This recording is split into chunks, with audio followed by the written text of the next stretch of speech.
Good morning. I'm Lauren with our broadcast. I'm curious, just sort of off the top, like where were you when you found out? What was your reaction? How are you feeling? I was sitting at home on the lounge room floor with my dog, my 11-year-old golden doodle. My wife was at the gym, and I got the phone call. Yeah, so a little bit of a whirlwind last couple of days, but very excited to be here and be a part of a winning team, a winning culture, and happy to play a part in whatever that is, to be able to help win. So yeah, very excited. You and Kawhi have a special history together that's now spanned, I guess, like a full decade, right? Right. What was your relationship like then? What's it like to be with him now?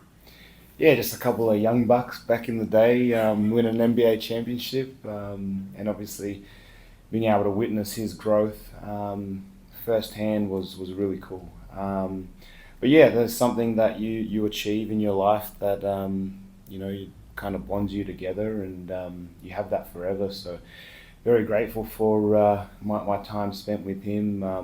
Close bond with him in San Antonio, and obviously close since then. So to be able to reunite, I guess, a decade later, on the quest for the same sort of thing is very exciting. Yeah. At this stage of I'm Brad Turner with the LA Times. Nice to meet you. At this stage of your career, what do you envision your role being here with the Clippers? Yeah, look, I think whatever the environment is, for me, having a purpose in anything in life, but particularly this basketball environment, having a purpose, and that purpose being winning, you find ways to make an impact, to contribute, do your part. That's my upbringing. That's what I've been around. That's what I've learned from the best. But from what I've seen already, there's people that play their part to be able to contribute to a winning team. So coming here, midway through the season, whatever that is, it's more the willingness to do that, the willingness to sacrifice certain things and do your part. So there's a lot of familiar faces for me around this team and locker room and staff that I think will give me the confidence to be the veteran leader that I am, and be vocal in that standpoint as well. But as I said, once I get a feel for how things work and how I can make an impact, that will be it. Yeah. What does it feel like going from playing in Utah, that's probably looking for the future lottery, to come into a Clipper team that's top 6 in the West, hoping to move up, playing for a title? What does that feel like? Yeah, well, I'll let you know how that goes. But I guess, it's back to, again, the purpose of playing basketball, the purpose of competing to win, and doing your part. So this is definitely familiar territory, on the quest of something greater. And it's fun. It's fun when you find a group and you find guys that are willing to do their part to win a championship. It's very cool. So hopefully I can bring that here. Tom Arizaro, the Touch Points. Nice to meet you. Welcome to LA. Cheers, mate. I'm curious what you guys saw this team twice this year.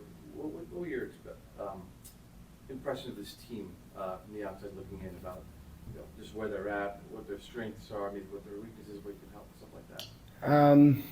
That's a great question. I think when you're on the other side, you're probably a little bit more focused, at least where I was, on our group at the time and what we were trying to do. But at first glance, obviously we didn't have a good game. We lost by 30 or maybe more than that. But I think just the sheer talent, and the team that I was, you go up against them, and they've got you in every position.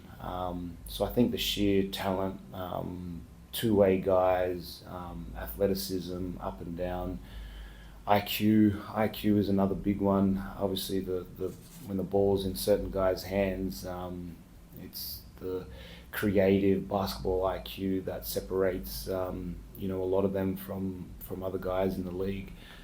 And you go down the line and you see who's coming off the bench and how much professionalism and veteran players there are to continue that kind of match the energy type of deal. So I don't know, being my second day here and getting to know everything, it's as I said, it's very familiar to what I like and what I'm used to. Yeah. You've been in the league for a minute.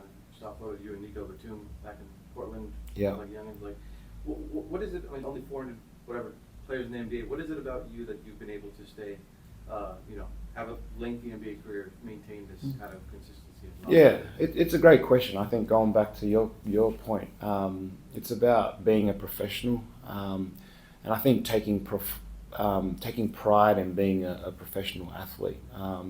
It's about doing your work. It's about looking after your body, doing all the tedious things. It's about discipline, and it's also about continuing to want to learn and be efficient with those things. And I think that's what's kept me around so long. I think there's a part here of being a good teammate as well. But I think for me, it's always about being curious, and that never stops, and it should never stop for any professional athlete. Always wanting to learn new things and figure out ways to get better to create the longevity of a career. But it all starts, I think, with the discipline and the work ethic and the eagerness to want to continue to learn. I think longer at the athletic for the league, man. Cheers, mate. I gotta say, like, you killed the Clippers a lot over the course of your career. Like, I remember a few years ago, you had 8 threes. The first time you hit 8 threes in a game. Had another 6 threes playing with James. Like, what have you recalled just, when you're feeling your best playing basketball, especially, against this franchise? Man, fun, love, pure joy. I think pure joy is really the feeling that I get when those moments are happening. I really feed off positivity and good vibes, and I think that's how I approach life. And I really feel like when you're on that trajectory, then great things can happen with you, and I believe that on the court as well. So obviously playing with a lot of guys before, there's some connections there. I really enjoyed my time playing with James and felt like we had a cohesive little stint there in Brooklyn, complemented well each other. But I think just the joy, we're so lucky, and I'm so grateful to be in a position to play in the NBA for this long and create the friendships and the relationships with guys over the course of my career. And it's fun, man. And I think you should never lose that perspective. We're lucky to be able to do this, and you got to take advantage of these opportunities. So to your question though, it's about pure joy and just enjoying every moment, and that's what I'm doing right now. Have you been able to talk to Lawrence, talk to T. Lou about what they expect from you, and how have those conversations gone about you being here now? Yeah, spoken to both of them. Nothing specific just yet, and I think that's my point about being here is just being able to figure out what that is and fully committing to doing that, whatever it may be.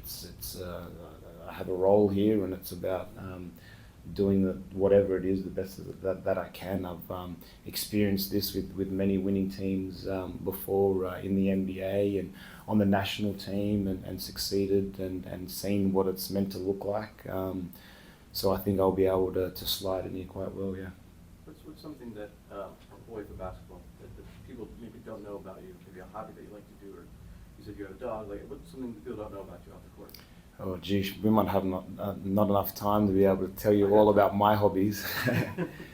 Yeah, well, I guess for people that don't know me, my name is Paddy Mills, and And this is the part that I think I really enjoy because of maybe how I look or how I'm perceived to people over here.